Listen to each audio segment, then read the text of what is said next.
Hello friends, in the sequence of lectures of ENT, in the previous section we have discussed the literary part or the scripture part of Indian system of medicine which pertains with the ऑथोलॉजी और जिसको हमने हिंदी में कर्ण रोगों के विषय में हमने पहला अध्याय जो कि इंट्रोडक्टरी चैप्टर था उसके बारे में हमने पिछली क्लास में बात की थी और शिशु द्वारा वर्णित रोगों के नाम हमने पिछली क्लास में हमने देखे थे और if anybody has got difficulty in Hindi language then you can comment upon the YouTube video of the class and we can go through the same class with English language as well. तो हमने अभी सुश्रुत द्वारा वर्णित 28 प्रकार के रोगों के विषय में वर्णन जो किया उसके बारे में बात की थी। इसके पश्चात हमने विमर्श के सेक्शन में हमने देखा था कि सुश्रुत के जो वर्णित रोग हैं उनको अष्टांग हृदयकार और संग्रहकार में क्या भेद किया है। जैसे हृदयकार और संग्रहकार में जो है ये चार रोग जो सुश्रुतोक्त हैं वो नहीं माने हैं, जैसे कर्णस्वेद, श्राव, वर्च और पाक। इसके अतिरिक्त आचार्य वाघभट्ट ने ये 10 रोगों का अतिरिक्त वर्णन किया है। प्राइमरीली या प्रधानतः ये रोग कर्णपाली के रोग हैं। पाली का अर्थ जो है वो लोब्यूल से लिया जाता है, लोब्यूल से लिया जाता है, इसलिए कर्णपाली के रोग वस्तुतः वो disorders of the year lobule हमें समझना चाहिए। इसके अतिरिक्त हृदयकार ने जो सुश्रुत में कर्णशोथ, कर्णार्बुद के जो भेद आदि बताए हैं उनको ना मान के केवल एक ही रोग मान लिया है। इसके अतिरिक्त कर्णशूल जो सुश्रुत में एक ही प्रकार का ग्रहण किया है उसको भी वाघभट्ट ने 5 भेदों में विभाजित किया है दोषानुसार, जैसे वातज, पित्तज, कफज, सन्निपातज और आगंतुज। सॉरी, नेक्स्ट इज हमने एक सुश्रुत द्वारा वर्णित कर्ण रोगों के सामान्य निदान के बारे में भी बात की थी हमने। और let me take a pen now and okay, let me take a pen and increase girth also. So ये श्लोक संख्या उत्तर तंत्र में पहले 19 अध्याय जो है, पहला अध्याय से लेके औपद्रविक अध्याय, उत्तर तंत्र में प्रथम अध्याय यानी कि औपद्रविक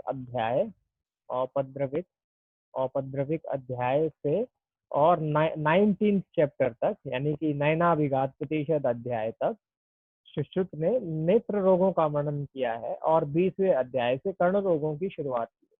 तो ये श्लोक जो है वो इटियोपैथोलॉजी का श्लोक सुश्रुत से सामान्य जनरल इटियोपैथोलॉजी ऑफ ऑटोलॉजिकल डिसऑर्डर या कर्ण रोगों के संदर्भ में लिखा है। इसका विस्तार से हमने डिस्कशन पिछली क्लास में किया है। अब पहले जो 4 रोग सुश्रुत ने बताए, यानी कि पहले 4 रोग हैं शूल, कर्णशूल, नाग, श्वेद और बाधिर। ये प्राइम इंपॉर्टेंस के पहले चारों रोग सुश्रुत के इंपॉर्टेंस के चारों रोग हैं और चारों की चिकित्सा के विषय में सुश्रुत ने कहा, आचार्य सुश्रुत ने कहा, चतुर्णाम रोगाणाम सामान्य वैसजम विदुः, यानी चारों की चिकित्सा भी एक समान करनी चाहिए। अगर दोषों के विमर्श के पश्चात बारे में बात करें तो सभी कर्ण रोगों में वात दोष की प्रधानता बताई गई है, वात दोष की प्रधानता बताई गई है। अब आप सुश्रुत द्वारा वर्णित ये श्लोक देख लें एक बार। अवश्याय जल क्रीड़ा कर्ण कंडु यानी मारुत मिथ्या योगेन शस्त्रस्य कुपितो अन्नैष कोपने प्राप्त श्रोत कुर्यात श्रोति वेगवान तैव कर्ण गता रोगा अष्टाविंशति एरिता, यानी कि 28 प्रकार के रोग मैं कहता हूँ। इस श्लोक में आचार्य वाघभट्ट ने थोड़ा बदलाव किया और अवश्याय के स्थान पर उन्होंने प्रतिश्याय शब्द का प्रयोग किया है। प्रतिश्याय का अर्थ है राइनोसाइनोसाइटिस, राइनोसाइनोसाइटिस।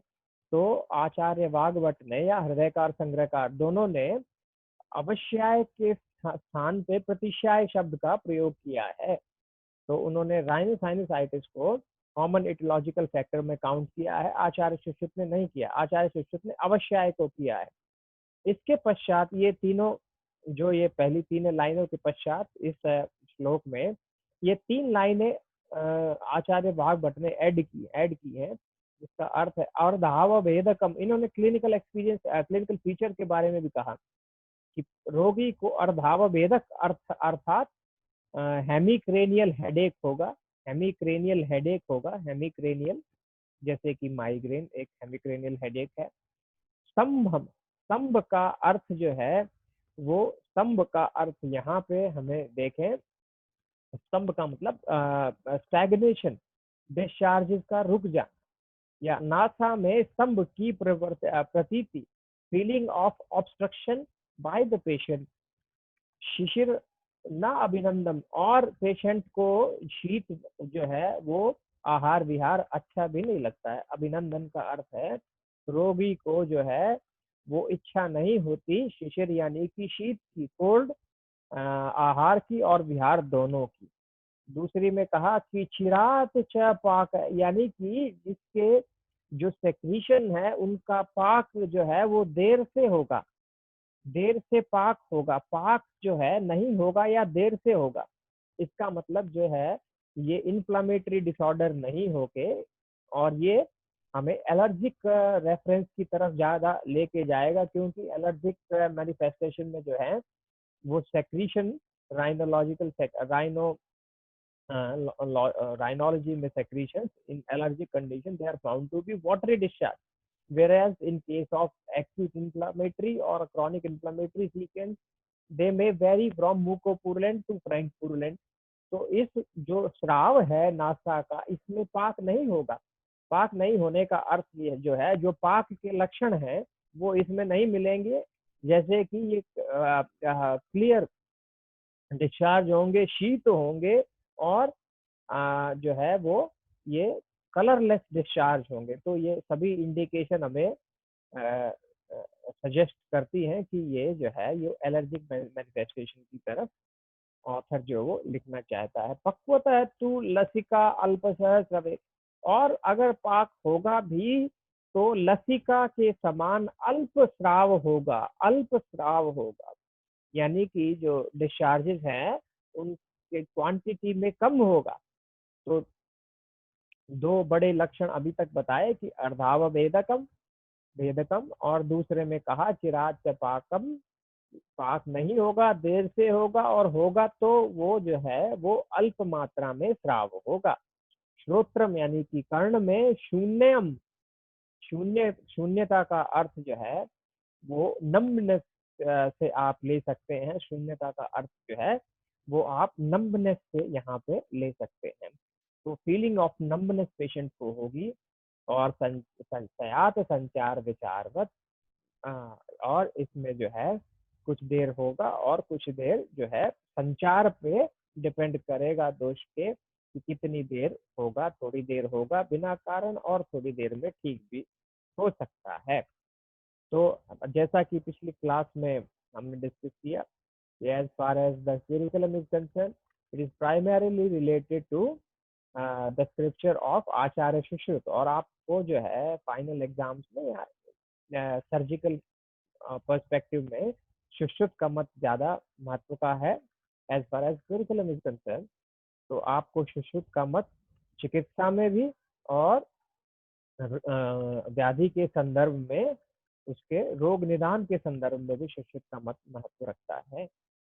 तो इस प्रकार हम ये अभी सुश्रुत का चरक, आचार्य चरक का मत छोड़ेंगे। ये मॉडर्न कंटेम्प्रेरी मॉडर्न जो हमारा ऑटोलॉजी है, we have already done that, and I am not going to discuss, I will only discuss the scriptural part और द लिटरेचर। आचार्य सुश्रुत का जो लिटरेचर है, साथ में हम संग्रहकार और जहाँ जहाँ जरूरी होगा वहाँ हृदयकार और आचार्य चरक का भी कॉन्सेप्ट हम यहाँ पे या उनका जो लिटरेचर में जो उनकी डिटेलिंग आई है वो जहाँ ज़रूरत होगी वहाँ पे लेंगे, यहाँ पे हम इसके सब पार्ट को छोड़ सकते हैं। Actually this particular extract is a book of mine.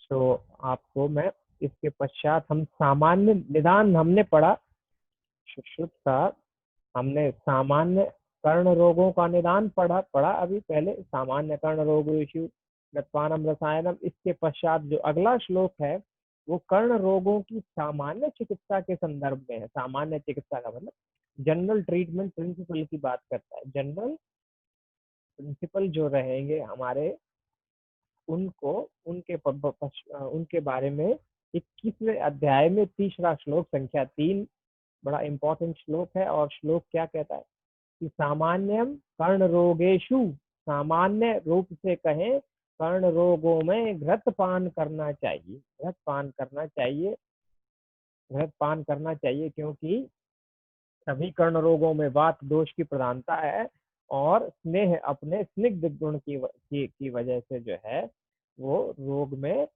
अपना ऑपोजिट रोल जो है वो प्ले करता है। और इस तरह से रोगो शांति के लिए जो स्निग्ध गुण जो कि घृत का गुण है, और इसकी वजह से वात दोष के शमन में हमें मदद मिलती है। तो घृतपान इसलिए कहा, रसायन का सेवन करना चाहिए, रसायन का सेवन करना चाहिए। जो चरक ने पहले अध्याय में जो समस्त रसायन बताए उनका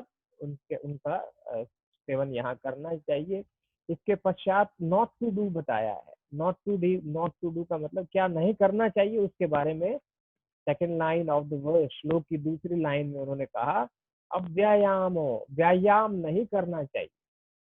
अव्यायामो जो डिजीज की डिसेमिनेशन में हम षड्विध क्रिया काल में भी पढ़ते हैं कि अव्यायामो अशिर स्नान, बिना सिर के स्नान करना चाहिए, यानी कि सिर से नीचे स्नान करना चाहिए। ब्रह्मचर्य का पालन करना चाहिए, सेलिब्रेसी का, नॉन इंटेलिजेंस सेक्सुअल एक्टिविटीज होनी चाहिए। और अकथनम, और ज्यादा भाषण नहीं करना चाहिए, भाषण का मतलब वाक कर्म नहीं करना चाहिए, बोलना नहीं चाहिए ज्यादा। अब श्लोक में कहा कि सामान्यम कर्ण रोगेशु पानम रसायनम, तो रसायन का सेवन किया, लेकिन हाराण चंद्र ने अपनी टीका में रसायन के स्थान पर रसाशनम का प्रयोग किया है। रसाशनम यानी कि मांस रस का सेवन करने के लिए किया गया है, ऐसा भी पाठांतर में या कुछ टीकाकार इसको भी ग्रहण करते हैं कि आपको जो है वो रसायन के स्थान पे रसाशनम का प्रयोग करना चाहिए। अब इसके पश्चात कर्णपूर्ण के बारे में हम एक छोटा डिस्कशन हम यहाँ पे ले आएंगे। अब कर्णपूर्ण क्या है कि इट्स प्रोसीजर, इंटरवेंशनल प्रोसीजर। जैसे नस्य कर्म जो है वो नासा में we have got a olfactory epithelium as well as pseudo stratified ciliated columnar epithelium. But ear में we have got a canal, and canal has got a normal skin which is keratinized squamous epithelium, keratinized squamous epithelium. The chances of absorption of the drug from the nasal cavity is far more than that of the ear. तो year में जो epithelium है वो normal skin epithelium है, that is a केराटिनाइज यानी कि rough epithelium है। तो इसलिए कर्णपूर्ण को बहुत महत्व नहीं दिया गया आचार्यों द्वारा जितना कि नस्य कर्म को मिला है। तो जहां जहां भी आचार्यों को म्यूकस मेम्ब्रेन या म्यूकोजा अवेलेबल है वहां उनको यूज किया है। जितनी ज्यादा म्यूकोजा अवेलेबल है उसी क्रम को या उसी चिकित्सा को उतनी प्रधानता दी है। इसीलिए because of the availability of such a huge amount of mucosa in vasti karma, वस्ती को प्रधान या संपूर्ण चिकित्सा भी कहा है। Nasal cavity seems to be a small cavity but by and large the area is very large.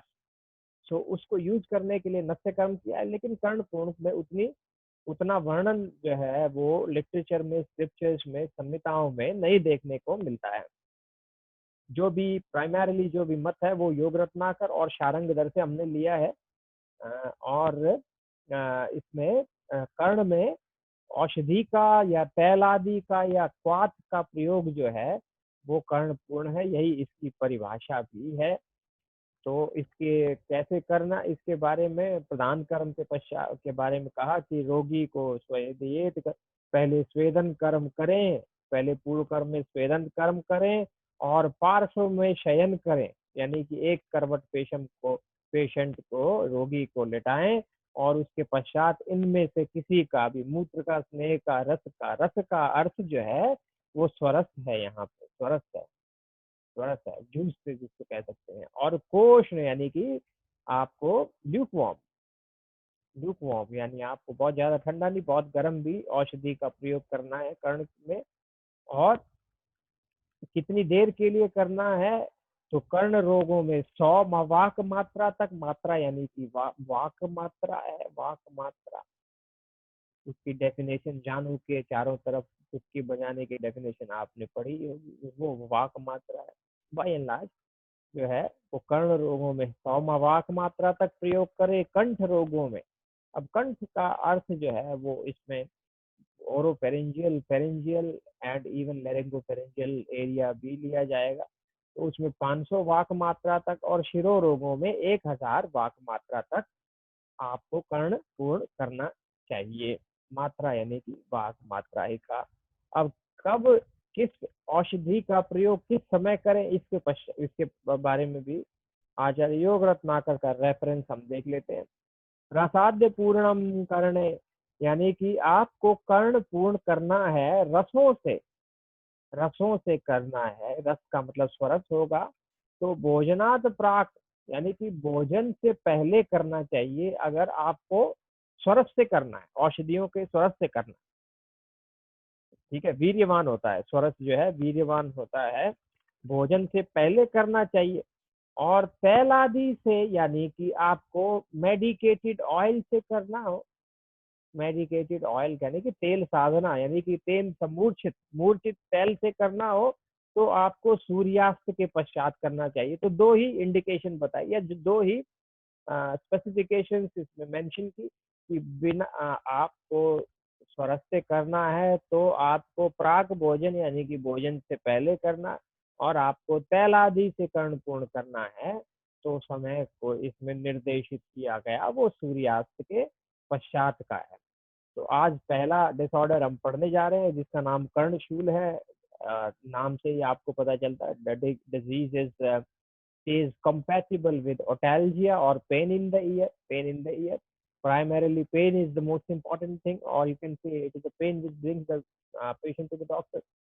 So pain के बारे में यानी कि कर्णशूल के बारे में सुश्रुत ने ये श्लोक संख्या अध्याय 20 श्लोक संख्या 6 में कहा, समीर्ण है यानी कि वात दोष प्रधान है, श्रोत्र गतो, श्रोत्र का मतलब कर्ण प्रदेश में अवस्थित होकर, स्थित होकर, ऑक्युपाई करके, अन्यथा अगर वहां पर वात दोष के की समीर्ण का मतलब वात दोष प्रकोपित होकर अन्यथा चर, आसपास के एरिया में जो है एडजॉइनिंग एरिया में, समन्ततः का अर्थ है एडजॉइनिंग एरिया में, शूलम अतीव करणीय, बात जो है वो विमार्ग गमन कर, अपने मार्ग से हटकर, च्युत होकर अन्य मार्ग में गमन कर, समन्ततः एडजॉइनिंग एरिया में अतिशय शूलम अतीव करणीय, कर्ण में अतीव मात्रा में एक्सटेंसिव पेन करता है, सीवियर पेन करता है, सीवियर पेन करता है,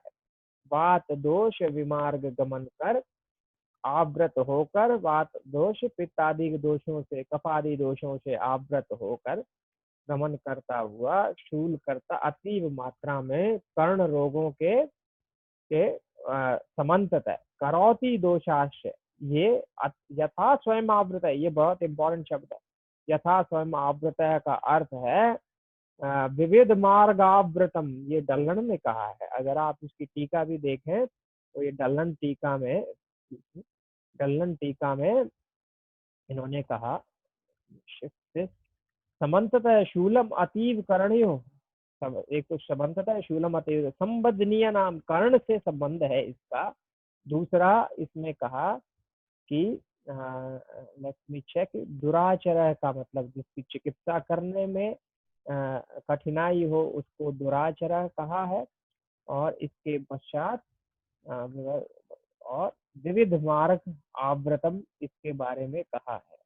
अभी शायद यहाँ पे वी हैव लॉस्ट इट।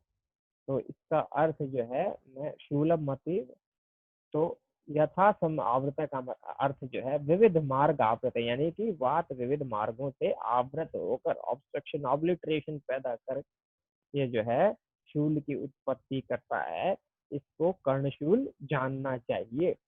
तो बहुत क्लिनिकल फीचर्स नहीं बताए, बहुत इथियोलॉजिकल फैक्टर्स नहीं बताए, और जो है वो क्लिनिकल प्रेजेंटेशन रोगी की कैसे होगी वो भी नहीं बताया।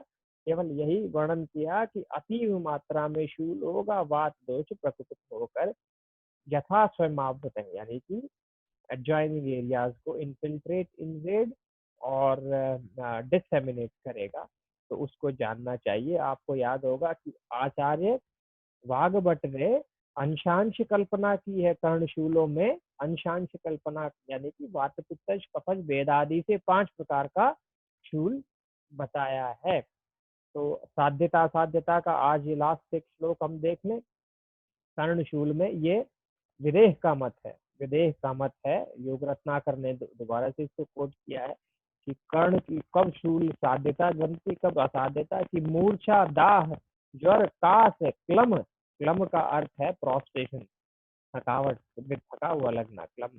वमथु, वमथु का मतलब एमएसएस यानी कि वॉमिटिंग, तथा उपद्रव। ये अगर उपद्रव हो जाए तो कर्णशूल को आप मरीशियत यानी कि मृत्यु सूचक जानना चाहिए। तो यानी कि उसकी चिकित्सा नहीं करनी चाहिए। इसके पश्चात हम कर्णशूल की चिकित्सा हम will discuss in next class.